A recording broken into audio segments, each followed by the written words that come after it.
lean on us. We are here for you. You matter. You are not alone. Are you feeling overwhelmed? Not sure where to turn? The National Suicide and Crisis Lifeline is there for you 24/7. Call or text 988 or chat at 988sc.org. Whether you're having an emergency or you know someone who needs support now, they can help you take the next step towards finding hope and healing. There is hope. 988sc.org. Okay, round two. Name something that's not boring. A laundry? Ooh, a book club. Computer solitaire, huh? Ah, sorry, we were looking for Chumba Casino. That's right, ChumbaCasino.com has over 100 casino-style games. Join today and play for free for your chance to redeem some serious prizes. ChumbaCasino.com. No purchase necessary. Void where prohibited by law. 18 plus. Terms and conditions apply. See website for details. They say you have three names. The one you inherit from your family. The one your parents gave you. And the one you make for yourself. So create the brand of you. Find the job you've always dreamed of and make it yours by going to Irish Jobs, Ireland's online recruitment platform. Take control of your career. Visit irishjobs.ie and move up to the next level you. Irish Jobs. Make a name for yourself.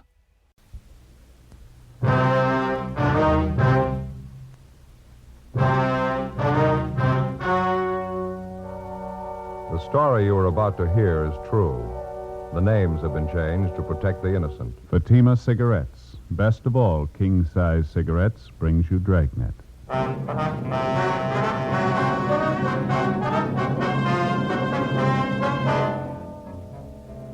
You're a detective sergeant. You're assigned to homicide detail. An unidentified woman is found murdered in a hotel room. Cause of death, strangulation. There's no lead to the identity of the killer. Your job, find him. The latest Fatima sales report shows thousands and thousands of king-size cigarette smokers are switching to Fatima. For the month of October, coast-to-coast actual figures show Fatima sales are up 110%, or more than double. Fatima, best of all king-size cigarettes. Definitely the best quality in its class, but the same price as the cigarette you're now smoking. Remember, thousands of Americans are switching to extra mild Fatima. Next time, insist on the best, king-size Fatima, in the distinctive golden yellow package.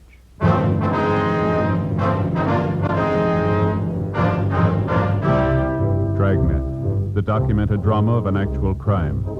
For the next 30 minutes, in cooperation with the Los Angeles Police Department, you will travel step by step on the side of the law through an actual case transcribed from official police files. From beginning to end, from crime to punishment, Dragnet is the story of your police force in action. It was Tuesday, October 27th. It was cold in Los Angeles. We were working the day watch out of homicide. My partner's Ben Romero. The boss is Thad Brown, chief of detectives. My name's Friday. It was 1:35 p.m. when we got to the old Central Jail building, 3rd floor, the crime lab. How you doing, Lee? Hi, Ben. Joe? How's it going? Did you check the stuff yet? Yeah, most of it. Come on back here. Okay. Well, this is all of it. Did you find anything we can get a lead out of? Nothing too good, no. I don't think you could identify it from what we've got here. The morgue post the body yet? Yeah, just this morning. How about fingerprints, Lee? They find any in that hotel room? No foreign prints, no. Dead end there. What about the woman's purse? Did it show anything? No chance. You can see the fabric here. Won't take a print. Yeah. Contents of the purse here, usual stuff. Mm-hmm. Comb, lipstick, keychain, 1 key on it, half pack of chewing gum, coin purse, a dime, 2 nickels in it. That's all of it. Yeah. According to the room clerk at the hotel, she had a wallet with her when she checked in. There's no sign of that, was there? Nope. No sign of it in the hotel room either. Checked everything. Is that the only piece of jewelry found on the body, that wedding ring there? Yeah, it's a cheap ring. No markings on it. No way of tracing it. About the only thing I can tell you, she was pretty well dressed. That's an expensive bag there. Yeah. Sure not a cheap dress either. Same for a coat and shoes. They cost some money, too. How about labels on any of that stuff? One on the coat. Yeah? You can see right here. Benwick Department Store, Los Angeles. Coat's fairly new. They might be able to give you something on it. Maybe. The people at the hotel, get anything there? Well, it could have been better, Lee. The woman checked in last night around 8 o'clock. She registered as John Ross and wife, L.A. Anyone see the man with it? No, nobody. Room clerk says the woman came in alone. She said her husband was out parking the car, so she registered for both of them. Mm-hmm. Clerk said he left the desk a few minutes after that. Figures the man must have come in sometime while he was gone. Nobody on duty at the desk after midnight. He could have left the hotel any time after that without being seen. She registered at 8 p.m. The coroner says she died about 10:30. You're not even sure there was a man with her, are you? Yeah, the woman who was registered next door to the murder room, she told us she heard a man and a woman arguing. It was about 10 o'clock. Said it got pretty loud. No idea who the woman really was, huh? I suppose that John Ross and wife business doesn't mean anything. That's pretty doubtful. About all we got to go on is the physical description from the coroner. She was a small woman, 5'1", 99.25 pounds, wasn't that it, Ben? Yeah. Brown hair, blue eyes, about 31, 32 years old. We got her prints off to Washington. Got any ideas? We figured maybe it could be a psycho killer. How'd you figure? The coroner's report listed strangulation as the cause of death. Yeah? Whoever did it made sure her neck was broken. At approximately 6 o'clock that morning, in a second-floor room of a downtown hotel, the body of an unidentified woman was found murdered. Preliminary investigation failed to reveal the true identity of the victim or the killer. As far as physical evidence was concerned, there wasn't much to go on.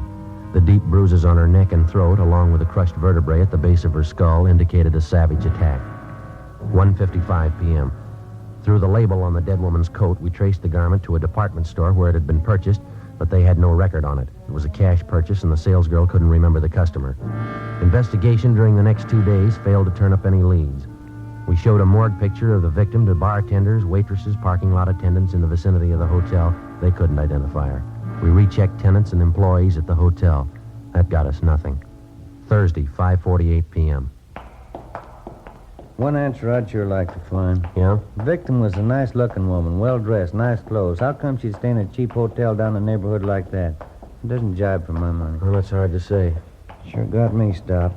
2 days leg work and we're no place. Well, we might be in better shape when we get that kickback from Washington. I sure hope so. Go ahead.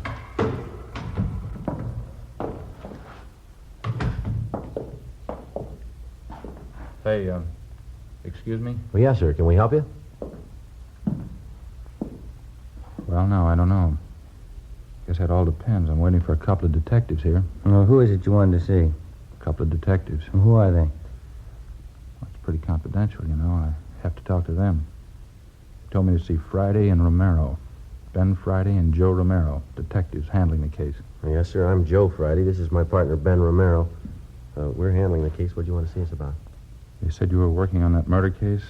That woman they found in the hotel? Yes, sir. That's right. That's so? I see your badges?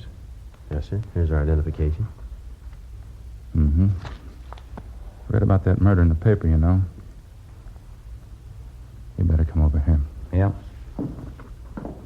You're going to thank me for this. I got all you want to know about that murder. You mind telling us your name, sir? I don't mind. Al P. Morgan. I was a good friend of hers, you know. I used to work with her. You mean the dead woman? It's the same one. I never forget her face, Maud McLeod. Saw that picture in the paper, and I said to myself, there's old Maud. You're pretty sure of that, are you, Mr. Morgan? Sure, I'm sure. Maud McLeod. Used to work together in the circus. Maud was a bareback girl, you know, best in the country, real trooper. What makes you so sure it's the same woman, Mr. Morgan? When was the last time you saw this friend of yours, this Maud McLeod? Well, I used to see her all the time. Worked the old cells floater together. Got a photo of her. You mind if we take a look at it, sir? That's why I came down here. I want to help out. She's got to be identified. Well, let's see. Got it here somewhere. It's old Maud in a circus costume. Yeah, here it is. Take a look at that. It's Maud, ain't it? Well, I don't know, sir. Doesn't seem to be too much resemblance here. Is that right? Afraid you've made a mistake, Mr. Morgan. Thanks for your cooperation anyhow. Appreciate you coming in. Well, sure, it was Maud. I get it. Homicide Friday. Oh, yeah, Frank. Uh-huh. Is that right? What'd it say? Huh? Yeah. Okay, fine. No, we'll pick it up. Yeah, thanks. Anything? Communications. They got the kickback from Washington on the dead woman's fingerprints. Any luck? They got her identified. She worked at an aircraft plant during the war. Name's Doris Frazier. I can't help but think you fellas are missing a bet. I knew that dead woman. Well, she's already been identified, Mr. Morgan. We know who she is. Her name's Doris Frazier. That's so. Yes, sir, that's right. Well, what do you think of that? Old Maud. She went and changed her name.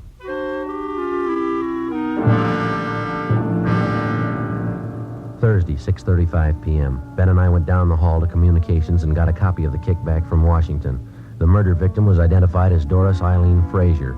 She applied for a position as a typist at the Eagle Aircraft plant in Burbank in 1942. Next morning, we checked the personnel office at the plant, and we found that Doris Frazier had been employed as a typist from 1942 to 1944.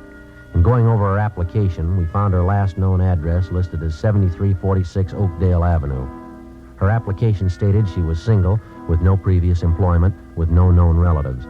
We could uncover no further information on the girl. We drove across town to the Oakdale Avenue address, a large apartment building in a better-than-average neighborhood. The manager told us that Doris Frazier had lived there up to 8 months before. He said that a few weeks before she moved, she was married to a tall, dark-haired man, but he was unable to remember his name. The manager also told us that the newly married couple apparently began having trouble from the day that they were married. We checked the next forwarding address, a boarding house for women in the south end of the city. Ben and I interviewed the woman in charge, a Mrs. Frances Watson. We talked to her back in the kitchen of the boarding house while she polished a set of silverware. I saw that picture in the paper. I didn't connect it with Doris, though. She was a much prettier girl when she lived here. You say she left here about 18 months ago, Miss Watson? Yes, maybe a little more. Might be closer to 2 years. I'd have to check my rent receipts to be sure. Did you happen to know anything about the Frazier girl, Miss Watson? I mean, did you know much about her personal life at all? Well, of course, I always insist on references. Any good boarding house does, you know. Doris was a nice girl in many ways. Of course, she had her shortcomings. I suppose we all do. When she first came here, she seemed like such a nice girl, and then she started to go downhill.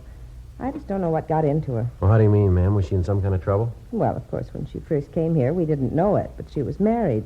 This is a home for single girls. We have our rules and regulations just like any other respectable place. Yes, ma'am, we understand. Well, as we came to find out later, Doris wasn't only married, but she was fighting with her husband. I understand he wasn't much at all. She was thinking of getting a divorce, as a matter of fact. Well, did you ever meet her husband, Miss Watson? No, I never did. I suppose it's just as well I didn't.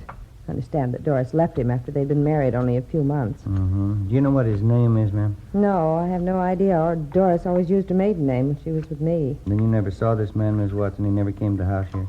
No, I didn't say I never saw him. I said I didn't meet him. Yes, there was once when he came to the house to see Doris. And what was the occasion? You mind telling us about it? Well, it was most unpleasant, I can tell you that. Let me see now.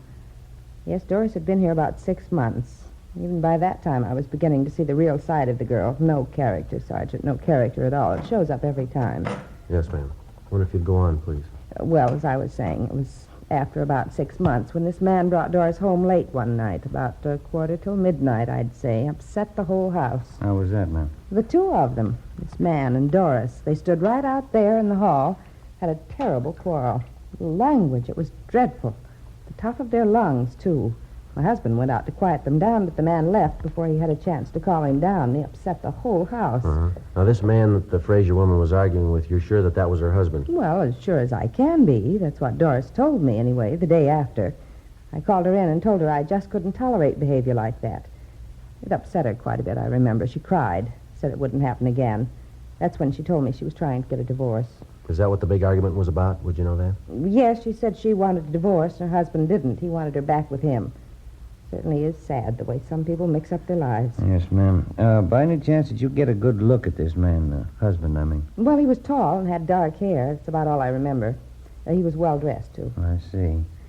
When Doris Frazier left here, Mrs. Watson, did she leave a forwarding address with you? No, she didn't. I haven't any idea where she moved. What kind of work was she doing while she was living here? Do you have any idea where she was employed? Yes, that was one of the references she gave me. Furniture company, down on Venice Boulevard, if I remember correctly. I have the address in my record book. Certainly is unfortunate, the whole thing. Yes, ma'am, it is. I even tried to talk to her before she left. Sat her down and talked to her for a whole afternoon. I guess it was just a waste of time. And how's that, ma'am? And trouble with her husband. Terrible thing. He seemed to treat her so badly, two of them fighting all the time. I believe she was actually afraid of him. She told me he was very jealous. He drank, ran around. That's why I couldn't understand it. You couldn't understand what, ma'am? Doris, when she moved away from here. Yes, ma'am? She said she was going back with her husband. The landlady, Frances Watson, gave us the address of the furniture store where the murder victim had been employed, and we drove down to check with the personnel manager, a Mr. Collins. He said that Doris Frazier had been fired from her job 10 months before. He said she'd been let go because she was constantly late for work and that she got into the habit of asking for salary advances too often. Collins also told us that he'd heard about the trouble between the Frazier woman and her husband. He said he'd seen the husband in the store several times when he came to call for his wife. He identified the husband as Stephen Arnold. The description was approximately the same, a tall, well-dressed man, dark hair, heavy build. The personnel manager gave us the last known address they had on the victim. The following morning, we checked it out, an apartment hotel in the East Wilshire area. She was still registered there, together with her husband, Stephen Arnold, but the desk clerk told us that Arnold hadn't been living there for the past 3 months. He had no idea where Arnold had moved. He didn't know where he worked. While the desk clerk stood by, Ben and I went upstairs and checked the apartment. Anything, Joe? No, nothing. Nothing in the bedroom. Like Lee says, she goes in for nice clothes, about all I can figure. Well, what you got there? I see it lying on the desk here. Looks like she started a letter and didn't get to finish it. What's it say there? Well, it's dated October 23rd. That's over a week ago. Says, Dear George, I've been meaning to write to you before, but... And that's all. That's as far as she got. George. First time we've run into that name on this deal. Makes more than one man in her life. Yeah, there's a couple of more letters here. They're all addressed to her, unopened. Let's see. All we can go by are the return addresses. Telephone bill, ad from a woman's store, postcard, another ad.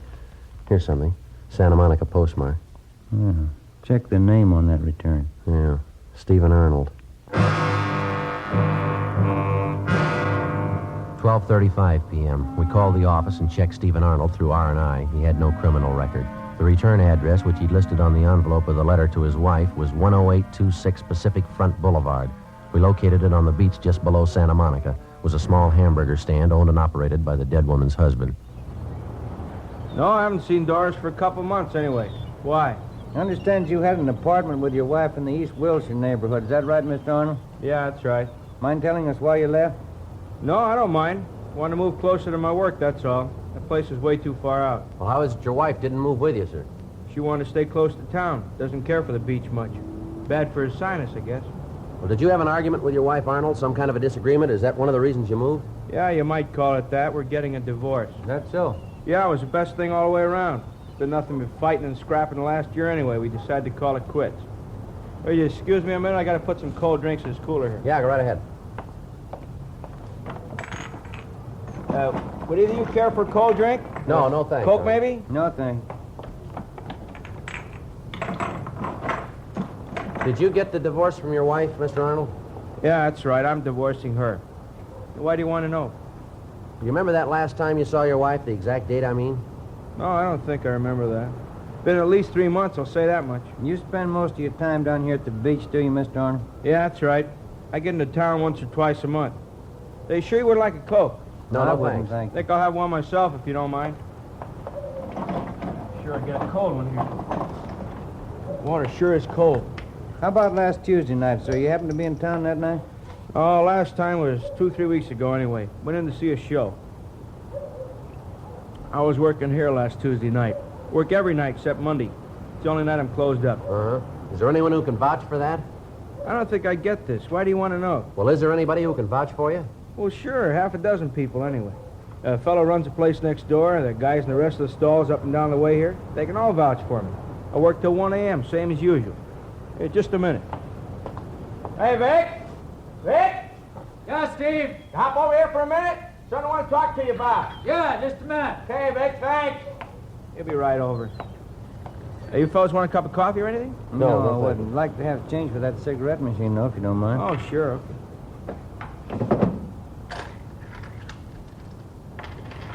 There you are. Oh, thanks. Yes, Steve? Hey, these fellas are detectives, Vic. Guess about some kind of jam my wife got into. They want to know where I was last Tuesday night. Yeah? They want somebody to vouch for me. Sure. Did you see Mr. Arnold last Tuesday night? I was working next door. Steve was here all night.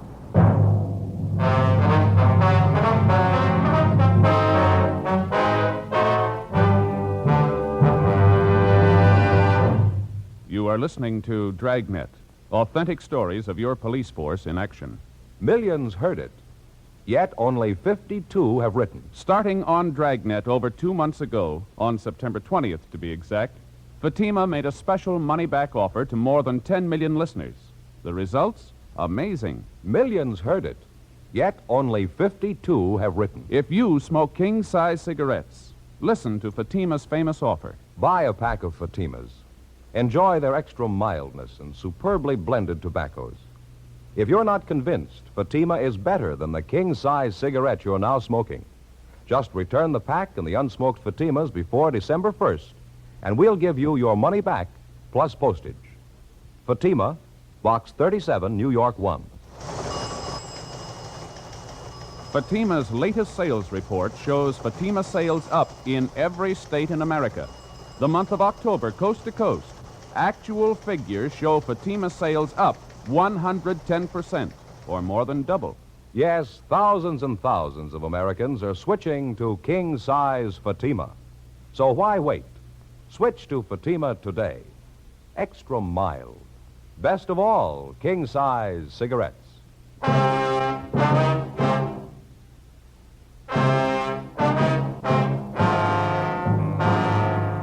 Saturday, October 31st, 2 p.m. Ben and I checked with a dozen different concession operators in the neighborhood of Stephen Arnold's eating place. They all corroborated the fact that on the night his wife had met her death in a downtown hotel, Arnold had been working at his stand until 1 a.m. Despite all the previous indications that he might have been responsible for the murder of his wife, we had to eliminate him as a possible suspect. 2:20 p.m. On the way back into town, we stopped by the apartment hotel where Doris Frazier was living at the time of her murder.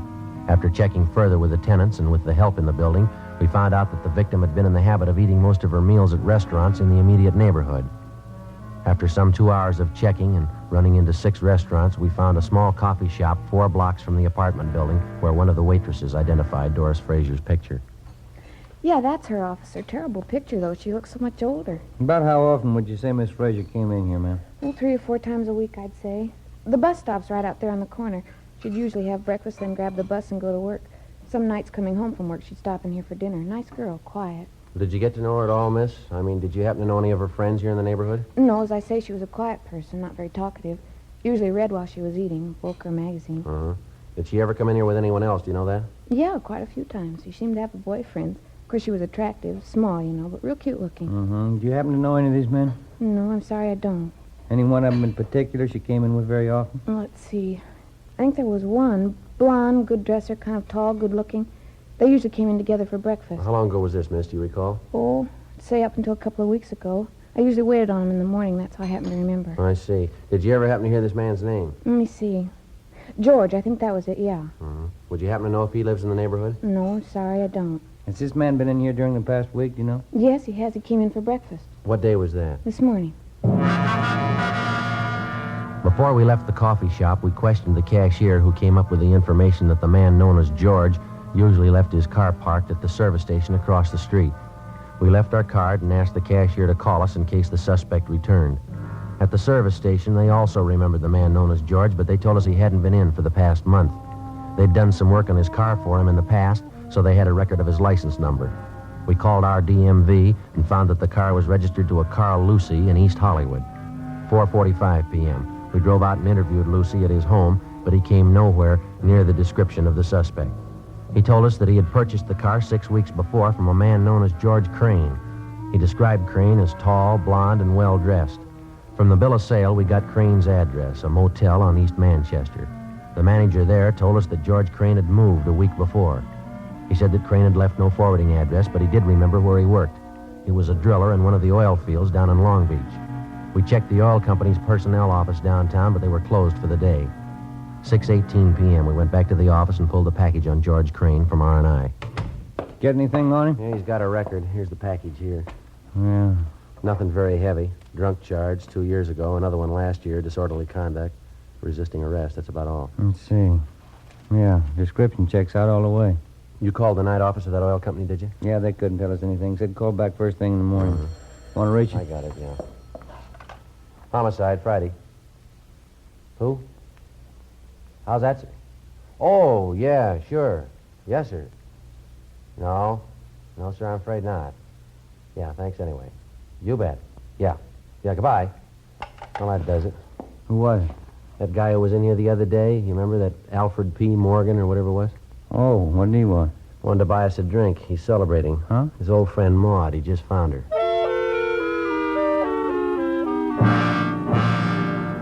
8 a.m. the next morning, we checked with the personnel department of the oil company's downtown offices. They told us that George Crane was employed as a driller, that he'd been working for the company for the past 5 years and that he had a good employment record.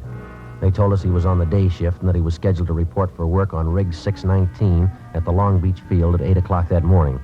Ben and I got in the car, drove down to Long Beach, where we located the murder suspect, George Crane, at work in the field. Doris Frazier? No, I'm sorry, Sergeant. I don't think I know anybody by that name. How about Doris Arnold, Mr. Crane? Would you know anybody by that name? Arnold? No, I'm afraid not. What's it all about? You own a car, do you, sir? Yeah, that's it right over there, that dark sedan. Yeah. Have you had it long? Oh, I've had it a couple of weeks. Last one I had was giving me a lot of trouble. Did you trade it in? No, I sold it to a private party. Fell out in Hollywood. You mind taking a look at this picture, Mr. Crane? Yeah. Doesn't look like anybody I know. Why, am I supposed to? We think you should, yes, sir. I don't think I'll follow you. Do you spend any time around the East Wilshire district, Crane? East Wilshire, you said? Yeah. No, I've probably been over there a couple of times. Not lately, though. How about the coffee shop on the corner of Gramercy and Marengo? You ever been in there?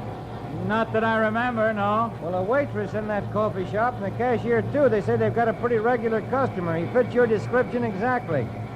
You sure you've never been in there? Well, I'm not positive. I wouldn't swear I've never been in the place. What's the difference, anyway? Well, how about that service station across the street from the coffee shop? You ever parked your car there? They ever do any work on it for you? Oh, say, I bet I know the place you're talking about. Yeah, I've been there quite a few times. Good station. They done some good jobs on the car for me. I remember it now. Well, then I guess you remember the coffee shop. Crane? Yeah, I think I do now. Right across the street from the station, that it? Yeah, that's right. Well, what do you want to know about it? When's the last time you were in there, Crane? Well, tell you the truth, I couldn't be sure. Well, we talked to a waitress in there yesterday. She said you were in that morning for breakfast. Do you remember that? She's way off the track on that one, I can tell you that. I wasn't near the place yesterday morning. Well, the cashier remembers you, too. She says you were in. How about it, Crane? Look, what difference does it make? What's this thing all about, anyway? You want to take another look at this picture? Well, I told you once, I don't know the woman. I never saw her before in my life. Why don't you give it some thought? Huh? I said, why don't you give it some thought? You remembered East Wilshire. You remembered the service station. You finally remembered the coffee shop. Maybe you can remember her if you try. I tell you, I don't know her. I never saw her in my... Look, let's go in the shed where we can hear each other, huh? All right.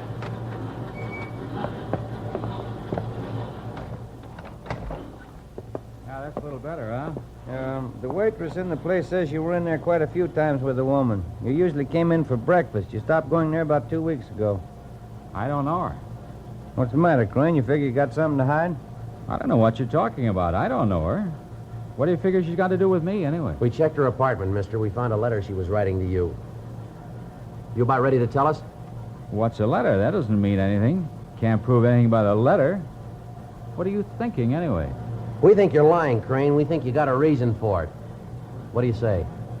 Doesn't prove anything. Maybe I knew her. That doesn't mean anything at all. We think it does. Yeah? We think you killed her. That the way it looks to you? That's the way it looks. I don't think you can prove it. We're going to try. Now, how about it? Will it go any easier for me if I admit it? That's not up to us. I don't know why I did it. What am I going to give for a reason? I don't know why I killed her. I wouldn't know, Crane. Didn't really have any reason. That sounds funny, doesn't it? No reason at all. I just killed her. What am I going to tell him? If I don't have a reason, how can I ask him to let me off easy? How can I ask him? I don't know, but they'll have an answer.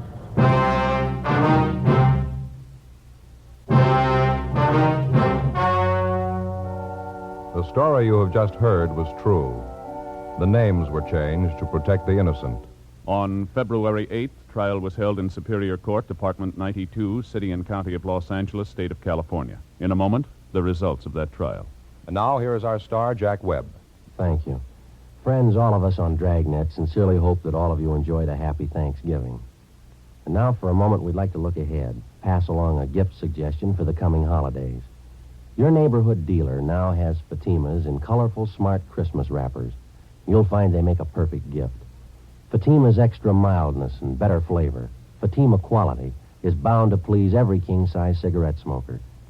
Remember, this holiday season, give your friends Fatima in the distinctive new Christmas carton. Fatima, best of all king-size cigarettes.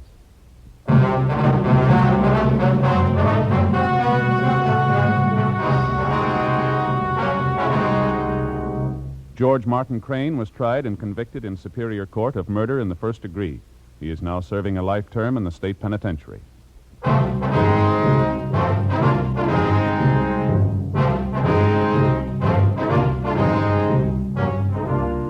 You have just heard Dragnet, a series of authentic cases from official files. Technical advice comes from the Office of Chief of Police W.H. Parker, Los Angeles Police Department. Fatima Cigarettes, best of all king-size cigarettes, has brought you Dragnet, transcribed from Los Angeles.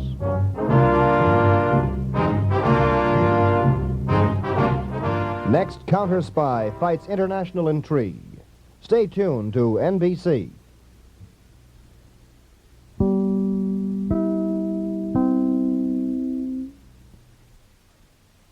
With the Lucky Land Slots, you can get lucky just about anywhere. This is your captain speaking. We've got clear runway and the weather's fine, but we're just going to circle up here a while and get lucky. No, nothing like that. It's just these cash prizes add up quick. So I suggest you sit back, keep your tray table upright, and start getting lucky. Play for free at LuckyLandSlots.com. Are you feeling lucky? No purchase necessary. Void where prohibited by law. 18+ terms and conditions apply. See website for details.